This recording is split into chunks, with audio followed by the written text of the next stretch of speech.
اب جن دو گھروں میں یہ کام ہوں گے، نمبر ایک قرآن مجید کی تلاوت ہوگی، اور نمبر دو نوافل کا اہتمام ہوگا۔ ان دو کاموں کی وجہ سے جو برکت حاصل ہوگی وہ اگرچہ ہمیں اس آنکھ سے نظر نہیں آ سکتی، مگر جن کو نظر آتی ہے ان کا ذکر رسول اللہ صلی اللہ علیہ وسلم نے بیان فرمایا کہ ایسے گھروں میں پتہ کیا فائدہ ہوتا ہے؟ جب آسمان کے فرشتے زمین کی طرف دیکھتے ہیں تو ان کو زمین پر وہ گھر ایسے نظر آتے ہیں جیسے زمین والوں کو آسمان پر ستارے نظر آتے ہیں۔ یہ روشنی، یہ وہ روحانی نور ہے جو قرآن مجید کے پڑھنے سے گھروں میں پیدا ہوتا ہے، اور ان گھروں میں سکون کی فضا قائم ہو جاتی ہے جن گھروں میں قرآن پڑھا جاتا ہے۔ اور کیا یہ فائدہ رمضان المبارک کا کم ہے کہ سحری کے موقع پر بھی ایک دسترخوان پر بیٹھ کے ہم کھانا کھاتے ہیں؟ عام دنوں میں اتنا اہتمام ہمیں نصیب نہیں ہوتا۔ افطاری کے موقع پر آپ دیکھیں گھروں میں ایک دسترخوان پر افطاری ہوتی ہے، دکانوں میں ایک دسترخوان پہ بیٹھ کر کھایا جاتا ہے، گلیوں میں، بازاروں میں، سڑکوں پہ، ملوں، فیکٹریوں میں، جگہ جگہ پر لوگ ایک دسترخوان سجاتے ہیں، سارے مسلمان اس پر بیٹھتے ہیں، کھاتے ہیں۔ یہ جو اجتماعیت ہے، اجتماعیت قائم ہوتی ہے، یہ صرف اور صرف رمضان المبارک کی برکت سے ہے۔ اور اس کا فائدہ پتہ کیا ہے؟ ایک صحابی اللہ کے نبی صلی اللہ علیہ وآلہ وسلم کے پاس آئے، آ کر کہنے لگے، اے اللہ کے نبی صلی اللہ علیہ وسلم، میں کھاتا تو بہت ہوں لیکن پتہ نہیں کیا بات ہے، کھا کھا کے میرا پیٹ بھرنے کا نام ہی نہیں لیتا، دل کرتا ہے اور کھائی جاؤں، دل کرتا ہے اور کھائی جاؤں، یعنی حرص طمع ختم نہیں ہوتا۔ اللہ کے نبی صلی اللہ علیہ وسلم نے اس کو تلقین فرمائی، ہے میرے صحابی، جب تم نے کھانا کھانا ہو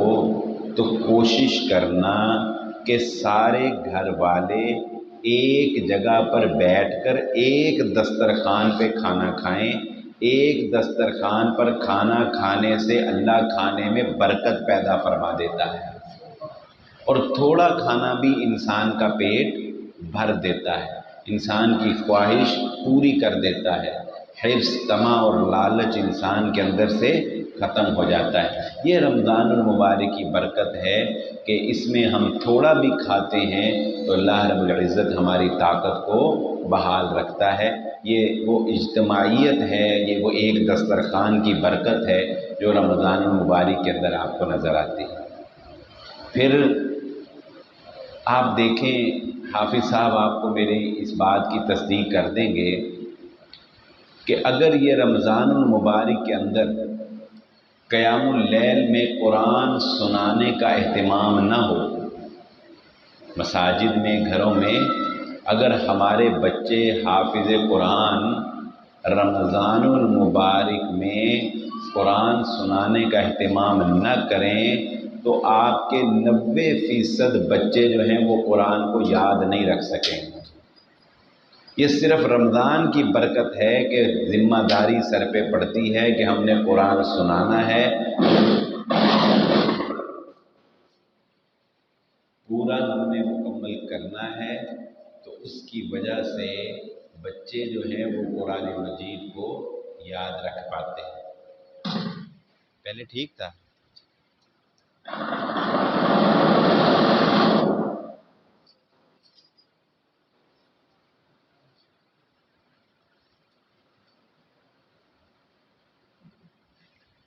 بسم اللہ الرحمن الرحیم۔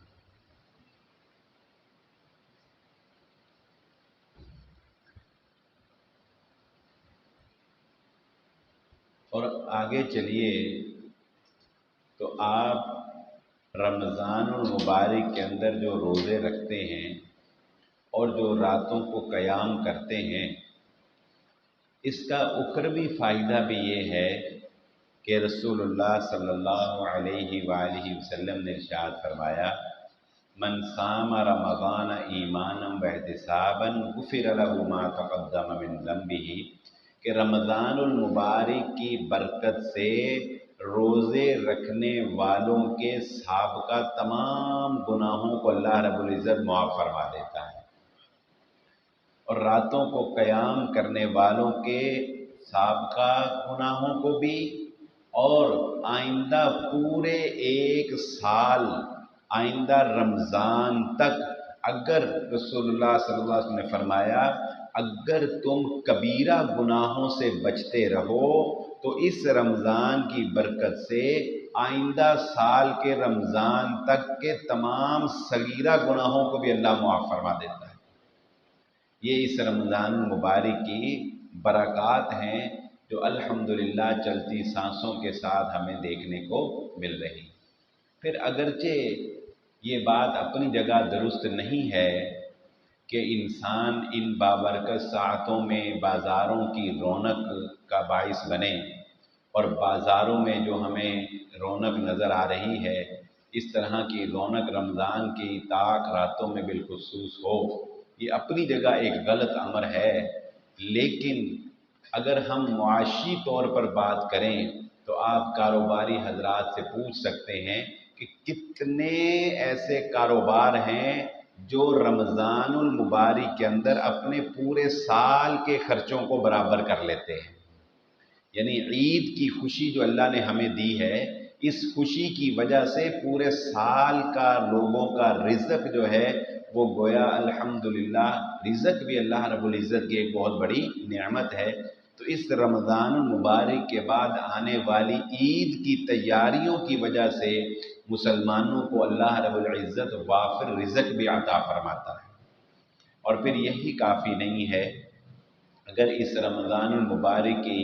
برکات اور اس رمضان المبارک کے فیض کی ہم بات کریں تو آپ دیکھیں کہ رسول اللہ صلی اللہ علیہ وآلہ وسلم نے ارشاد فرمایا کہ قیامت کا دن ہوگا، 50,000 سال کا وہ دن ہوگا جب اللہ رب العزت جنت میں بطور خاص ایک دروازہ صرف اس لیے کھولا جائے گا کہ جس کا نام باب الریان رکھ دیا، کہ فرشتہ صدا لگائے گا کہ اے دنیا میں بھوکے رہنے والوں، اپنی برداشت کرنے والوں، اپنے اوپر صبر کرنے والوں، روزہ رکھنے والوں، اس باب الریان سے آج تم جنت کے اندر داخل ہو جاؤ۔ تو یہ رمضان المبارک کی برکات ہی ہیں کہ ہمیں دنیا میں بھی اللہ رب العزت سکون دے رہا ہے، دنیا میں بھی ہمیں راحت دے رہا ہے، ہمارے اندر سے حرص، طمع اور لالچ جو ہے وہ ختم ہو رہی ہے، ہمارے گناہ جو ہیں وہ معاف ہو رہے ہیں، اور قیامت کے روز ہمیں اللہ رب العزت کی رضا مل رہی ہے، باب الریان سے ہمیں جنت میں داخلہ مل رہا ہے۔ رسول اللہ صلی اللہ علیہ وآلہ وسلم نے فرمایا روزے دار کے لیے اللہ رب العزت نے دو خوشیاں رکھی۔ ایک خوشی تو اس کو اس وقت ہوتی ہے جب وہ ذهب الظمأ وابتلت العروق وثبت الاجر انشاءاللہ، جب وہ پانی پی کر یہ دعا پڑھتا ہے کہ رگیں تر ہو گئیں اور اس کے اندر پانی کی بوند جاتی ہے تو کتنی تسکین اسے محسوس ہوتی ہے۔ ایک تو وہ خوشی ہے، لیکن یہ خوشی بھی اس خوشی کے مقابلے میں کوئی نہیں کہ جس دن قیامت والے دن روزے دار اللہ رب العزت کے سامنے پیش ہوگا، یہ روزہ اللہ کے سامنے انسان کی شفاعت کرے گا اور اللہ رب العزت اس کو جنت میں داخلہ عطا فرما دے گا۔ یہ دوسری فرحت جو اللہ سے ملاقات کے وقت روزے دار کو حاصل ہونے والی ہے، یہ اصل وہ خوشی ہے جو اس رمضان المبارک کی برکت سے، اس رمضان المبارک کی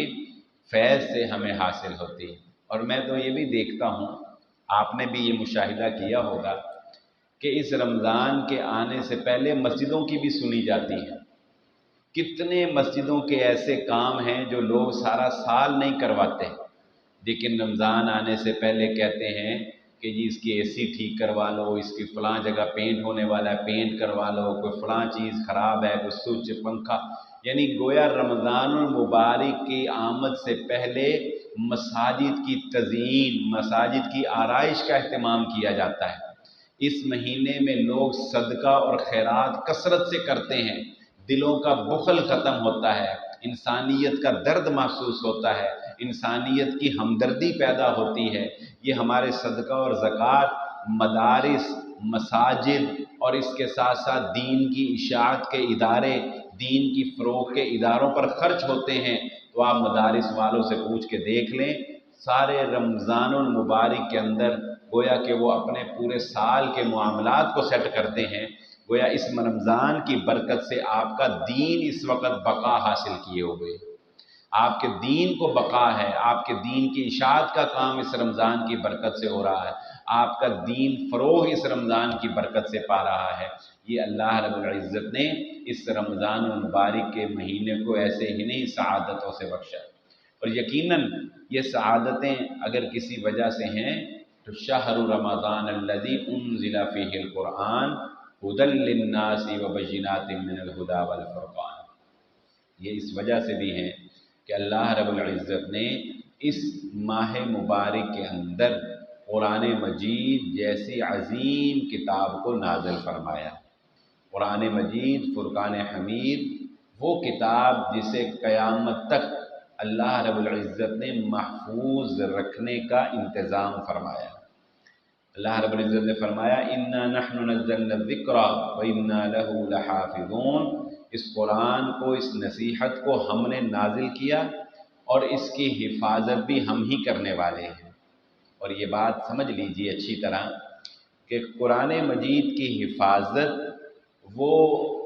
پرنٹنگ کی وجہ سے یا پریس کی وجہ سے نہیں ہے۔ قرآن اس لیے محفوظ نہیں ہے کہ بڑے اچھے کاغذ پہ اس کو پریس پہ، پرنٹنگ پہ شائع کیا جا رہا ہے، نہیں، قرآن اس لیے محفوظ ہے کہ قرآن مجید حافظوں کے سینوں کے اندر پڑا ہوا ہے۔ قرآن، آپ تاج کمپنی کا ہمارے پاکستان میں زیادہ تر قرآن چلتے ہیں، یا کسی کمپنی کا آپ قرآن مجید اٹھا کر دیکھ لیجئے گا، اس کے آخر پہ سٹیمپ لگی ہوئی ہوگی، بعض مصحف پر 2 کی اور بعض پر 4 کی سگنیچر ہوئے ہوں گے، سٹیمپ لگی ہوئی ہوگی اور نیچے تحریر لکھی ہوئی ہوگی کہ ہم نے اس قرآن کو حرف بہ حرف پڑھا، ہم نے اس میں کوئی غلطی نہیں پائی، پھر اس کو شائع کرنے کی اجازت دی ہے۔ وہ دراصل حافظوں کی سٹیمپ ہوتی ہے، وہ حافظ قرآن اس کو جو ہے وہ محفوظ رکھے ہوئے ہیں، وہ اس کو شائع کرنے کی اجازت دیتے ہیں۔ تو آپ دیکھ لیں کہ یہ سلسلہ استاد در استاد، یعنی ایک حافظ نے اپنے استاد سے، اور اس نے اپنے استاد سے، اور اس نے اپنے، اور اس نے پھر صحابہ سے، اور صحابہ نے یہ قرآن سنا محمد الرسول اللہ صلی اللہ علیہ وسلم سے، اور رسول اللہ صلی اللہ علیہ وسلم نے حضرت جبرائیل سے، اور حضرت جبرائیل نے اللہ رب العزت سے یہ قرآن لیا ہے۔ اور میں یہ بات بھی آپ کے گوش گزار کرتا چلوں کہ آپ اگر یہ استاد نہ ہو، اگر قرآن مجید کو پڑھانے والا استاد نہ ہو، تو کوئی بھی بندہ چاہے وہ دنیا کا کتنا پڑھا لکھا کیوں نہ ہو، اسے کتنی اردو، عربی، انگلش کیوں نہ آتی ہو، وہ دیکھ کر بھی قرآن مجید کی ایک لائن بھی صحیح نہیں پڑھ سکتا ہے۔ ایک سطر اگر استاد نہ ہو، یہ قرآن جو ہم تک پہنچا ہے یہ استاد در استاد کے تسلسل سے پہنچا ہے، یہ تواتر کی سند ہے ہمارے پاس جو قرآن مجید پہنچا، وگرنہ آپ دیکھ لیں یہ الف لام میم کہنے کو یہ کتنے آسان حرف ہیں، لیکن لام کو کتنا لمبا کرنا ہے یہ کون بتائے گا؟ یہ وہ کاغذ تو نہیں بول کے بتا سکتا نا، یہ کون بتائے گا کہ لام کو کتنا لمبا کرنا ہے، میم کو کتنا لمبا کرنا ہے؟ قاف اور کاف کا فرق کون بتائے گا؟ صاد اور سین اور سا کا، زال کا، زا کا فرق کون بتائے گا؟ کون بتائے گا کہ یعبدو کو کتنا لمبا کرنا ہے؟ کون بتائے گا کہ یا آ جائے تو کتنا لمبا کرنا ہے، آنا آ جائے کہاں پر لمبا کرنا ہے، کہاں پر نہیں کرنا ہے؟ ورنہ قرآن مجید میں تو لکھا ہوا ہے بسم اللہ مجریہا، اگر کوئی مجریہا پڑھے گا تو غلط پڑھے گا، استاد بتائے گا بیٹا مجریہا نہیں مجریہا پڑھو گے تو صحیح ہوگا ورنہ غلط ہوگا۔ کسی قرات میں مجریہا نہیں، ساری قراتوں میں مجریہا ہے۔ تو استاد کے بغیر آپ قرآن مجید کی ایک سطر بھی نہیں پڑھ سکتے۔ اس لیے یہ رمضان المبارک کی خصوصی رحمت ہے کہ اس مہینے میں قرآن مجید کے پڑھے جانے کے توسط سے اللہ رب العزت نے قیامت تک اس قرآن کو محفوظ بنا دیا ہے۔ اس قرآن کی حفاظت کا انتظام اللہ رب العزت نے کر دیا ہے۔ اور میں آپ کو چلیں اس سے بھی اگلی ایک سٹیج بتا دیتا ہوں، اس سے بھی اگلا ایک درجہ جو ہے وہ آپ کو سکھا دیتا ہوں۔ بات زیادہ لمبی نہ ہو جائے، ایک دو باتیں اور کر کے بات ختم کرتے ہیں۔ حافظ قرآن سے اگلا درجہ ہے قاری قرآن کا۔ اگر یہ قاری نہ ہو، اگر یہ قاری قرآن نہ ہو تو آپ کو جو امت قرآن پر متفق نظر آتی ہے نا، یہ بھی ایک دوسرے کے گریبان پکڑ لیں۔ ابھی تک پوری دنیا میں امت قرآن پہ متفق ہے نا کہ قرآن تو ہمارا ایک ہے اور سارے قرآن کو مانتے ہیں۔ تو آپ دیکھیے حضرت عمر ابن خطاب رضی اللہ تعالیٰ عنہ جیسی شخصیت مسجد النبوی میں داخل ہوئے، ایک بندے کو سورہ فرقان پڑھتے ہوئے دیکھا، کان لگا کے سنا تو کہا یہ تو کسی اور طرح ہی پڑھ رہا ہے، میں نے تو ایسے نہیں پڑھی۔ اس کا نماز کا سلام پھیرنے کا انتظار کیا، گردن سے پکڑا، رسول اللہ صلی اللہ علیہ وسلم کے پاس لے گئے، کہا اللہ کے نبی صلی اللہ علیہ وسلم قرآن غلط پڑھتا ہے۔ آپ نے فرمایا سناؤ، اس کی سنی، پھر عمر کو کہا آپ سناؤ سورہ فرقان، وہ بھی سنی۔ فرمایا عمر انزل القرآن علی 7 احرف، اللہ نے قرآن کو 7 قراتوں میں نازل کیا ہے، آپ بھی صحیح پڑھتے ہیں، یہ بھی صحیح پڑھتے ہیں۔ میں اس کو ایک مثال سے واضح کرتا ہوں۔ آپ کے پاس آج کل تو ہر ایک کے پاس اینڈرائڈ سیٹ تو ہے ہی ہے، بچے کے پاس جو ہے وہ موبائل فون ہے، بلکہ پچھلے دنوں وہ ایک میں نے کلپ دیکھا، ایک مفتی صاحب سے ایک بندے نے سوال کیا، اس نے کہا مفتی صاحب بات یہ ہے کہ دنیا میں نا موبائل کے بغیر میرا دل نہیں لگتا، تو میں نے پوچھنا یہ تھا کہ جنت میں بھی موبائل ہوگا نا، جنت میں بھی مجھے موبائل مل جائے گا؟ تو یہ موبائل فون کے بغیر تو اب ہمارا یہ حال ہو گیا۔ تو آپ گھر جائیں، یوٹیوب کے اوپر لکھیں کہ آپ کو انڈونیشیا کے قاری کا قرآن، یوٹیوب پہ لکھیں گے نا آپ انڈونیشیا یا مالدیو یا مصر، یہ پوری پٹی، یا آپ انڈونیشیا کا لکھیں تو آسانی سے قاری صاحب آ جائیں۔ انڈونیشیا کے کسی قاری کا قرآن نکال لیں، اور زیادہ نہیں، آپ صرف سورۃ الفاتحہ سن لیں۔ تو جب آپ سورۃ الفاتحہ سنیں گے نا تو وہ پڑھے گا، آپ کے قاری صاحب یا آپ کے حافظ صاحب تو پڑھتے ہیں مالکی یوم الدین، وہ پڑھیں گے مالکی یوم الدین۔ اب جب کوئی مالکی کو مالکی پڑھے گا، آپ تو کہیں گے یہ غلط پڑھ رہا ہے، آپ تو نہیں اس کو آگے چلنے دیں گے۔ اچھا چلو، آپ ہو سکتا ہے آپ کہیں یار یہ چھوٹا سا فرق ہے، اس کی خیر ہے، آگے جا کے وہ پڑھیں گے، ہم پڑھتے ہیں صراط الذین، وہ پڑھیں گے زراط الذین۔ اب آپ بتائیے کوئی سرا کو زرا ہی پڑھ دے، آپ مانیں گے یہ قرآن ہے؟ آپ کہیں گے نا نا نا یہ تو بہت غلط پڑھ رہا ہے، آپ فوراً روک دیں۔ چلو میں کہتا ہوں اس پر بھی اگر آپ کمپرومائز کر لیں، آپ کہیں گے یار کوئی نہیں، سرا اور زرا ملتی جلتی سی، تو اب تھوڑا سا آگے آپ جائیں گے نا تو ہم پڑھتے ہیں صراط الذین انعمت علیہم، وہ پڑھتے ہیں علیہم۔ کتنا فرق ہے، ہم پڑھتے ہیں علیہم، وہ کیا پڑھیں گے علیہم۔ اب اس پر آپ نہیں برداشت کر سکیں گے، آپ کہیں گے یہ قرآن غلط پڑھ رہا، بھئی علیہم کو سیدھے ہی علیہم کر دیا، تو کون بتائے گا کہ علیہم بھی قرآن ہے، علیہم بھی قرآن ہے، سرا بھی قرآن ہے، زرا بھی قرآن ہے، مالکی بھی قرآن ہے، ملکی بھی قرآن ہے؟ یہ قاری قرآن بتائے گا، جس کے بارے میں اقبال نے کہا تھا کہ قاری نظر آتا ہے، حقیقت میں ہے قرآن۔ حقیقت میں یہ جو چلتے پھرتے تمہیں قاری نظر آتے ہیں، ان کا کمال یہ نہیں ہے کہ یہ اونچی آواز سے اور خوبصورت لہجوں میں تمہیں قرآن سنا دیتے ہیں اور تم سمجھتے ہو اس کی آواز بڑی اچھی ہے، یہ مائک کے آگے پیچھے ہو کے سناتے ہیں، نہیں، وہ سنانا تو صرف عوام الناس میں شوق پیدا کرنے کے لیے ہے۔ قاری کا اصل کمال یہ ہے کہ اس نے قرآن کو تھاما ہوا ہے، اس نے قرآن کو محفوظ رکھے ہوئے ہے۔ قاری قرآن کا، حافظ قرآن کا اصل کمال جو ہے وہ یہ ہے۔ تو رسول اللہ صلی اللہ علیہ وآلہ وسلم نے اس رمضان المبارک کے بارے میں یہ بات بھی ارشاد فرمائی کہ آپ صلی اللہ علیہ وآلہ وسلم نے فرمایا وہ شخص جو ہے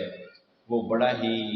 بدقسمت ثابت ہوگا، بڑا ہی بدبخت ہوگا کہ اسے رمضان المبارک جیسا بابرکت مہینہ ملے اور وہ اللہ رب العزت سے اپنے گناہوں کی بخشش نہ کروا سکے۔ تو یہ طاق راتوں کے اندر تو بالخصوص ہمیں سکھایا بھی یہ گیا ہے، اللہم انک عفو تحب العفو فاعف عنی، کہ اللہ تو معاف کرنے والا ہے، مجھے میرے گناہوں کو معاف فرما دے۔ گویا کہ رمضان المبارک کی آخری عشرے کی طاق راتوں کا پیغام ہی یہ ہے کہ ہم اللہ رب العزت سے معافی مانگ لیں، ہم بار بار اللہ سے توبہ کریں، استغفار کریں۔ رسول اللہ صلی اللہ علیہ وسلم نے فرمایا، یا ابن آدم لو بلغت ذنوبک عنان السماء ثم استغفرتنی غفرت لک ولا ابالی، اے ابن آدم اگر تیرے گناہ اتنے بڑے ہو جائیں کہ وہ آسمان کی چھت تک پہنچ جائیں یا زمین کے ذرات کو بھر دیں، میرے ساتھ شرک نہ کرنا، میرے ساتھ شرک نہ کرنا، مجھ سے معافی مانگنا، میں سارے معاف کر دوں، مجھے پرواہ ہی کوئی نہیں، میں سارے معاف فرما دوں، مجھے کوئی پرواہ نہیں۔ اسے کیا پرواہ ہوگی؟ لا یسأل عما یفعل وہم یسألون، اس سے کوئی پوچھنے والا ہی نہیں، اس سے کوئی سوال کرنے والا ہی نہیں، تو وہ تو کہتا ہے وَمَن يَغْفِرُ الذُّنُوبَ إِلَّا اللَّهُ۔ سورہ آل عمران میں اللہ نے فرمایا فرشتوں کو، او بھلا بتاؤ اگر اپنے بندے کے گناہوں کو میں نے معاف نہیں کرنا تو پھر معاف کس نے کرنا ہے؟ وَمَن يَغْفِرُ الذُّنُوبَ إِلَّا اللَّهُ، او بھئی میں نے ہی معاف کرنا ہے نا، تو پھر اللہ فرماتا ہے اولئک جزاؤہم مغفرہ، سنو میرے بندوں نے جس نے بھی معافی مانگی بدلے میں نے اسے معافی عطا کر دی۔ یہ اللہ رب العزت کی رحمت ہے۔ اور ایک آخری حدیث سنا کے میں بات کو ختم کرتا ہوں۔ رسول اللہ صلی اللہ علیہ وآلہ وسلم نے فرمایا، سلسلہ حدیث صحیحہ کی روایت ہے، جب اللہ رب العزت نے شیطان کو حکم دیا نا، شیطان کو نہیں تمام فرشتوں کو حکم دیا، وَإِذْ قَالَ رَبُّكَ لِلْمَلَائِكَةِ إِنِّي جَاعِلٌ فِي الْأَرْضِ خَلِيفَةً، پورا رکوع، کہ آدم کو سجدہ کرو، تو شیطان نے انکار کر دیا، ابا واستکبر وکان من الکافرین۔ تو پھر شیطان نے کہا اے اللہ میں تیرے بندوں کے راستے میں گھات لگاؤں گا، میں ان کو گمراہ کروں گا، مجھے لیکن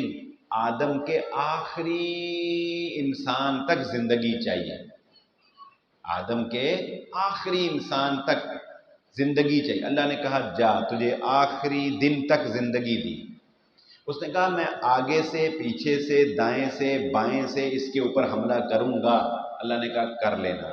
اس نے کہا میں اس کو فقر سے ڈراؤں گا، میں اس کے اوپر موسیقی چلاؤں گا، میں اس کو تیری تخلیق بدلنے کا سبق دوں گا، مرد عورتیں بنیں گی، عورتیں مرد بننے کی کوشش کریں گے، میں طرح طرح کے ہتھ کنڈے استعمال کر کے میں اس کے دماغ میں وسوسے ڈال کر اس کے خون میں گردش کرنے کی طرح گردش کر کے اس کو بہکاؤں گا۔ اللہ رب العزت نے کہا جو تجھ سے بنتا ہے کر لے۔ رسول اللہ صلی اللہ علیہ وسلم نے فرمایا شیطان نے جب بڑا کچھ کہا تو اللہ تعالیٰ نے کہا مجھے میری عزت کی قسم اور مجھے میرے جلال کی قسم۔ شیطان کی کتنے وار کرتا ہے ہمارے اوپر، کتنے ہتھیار ہیں جو شیطان ہم پہ چلاتا ہے، ان سارے ہتھیاروں کے مقابلے میں اللہ نے اپنی عزت اور اپنے جلال کی قسم اٹھا کر کہا کہ سن اے ابلیس، جب تک میرے بندے مجھ سے معافی مانگتے رہیں گے میں انہیں معاف کرتا رہوں گا۔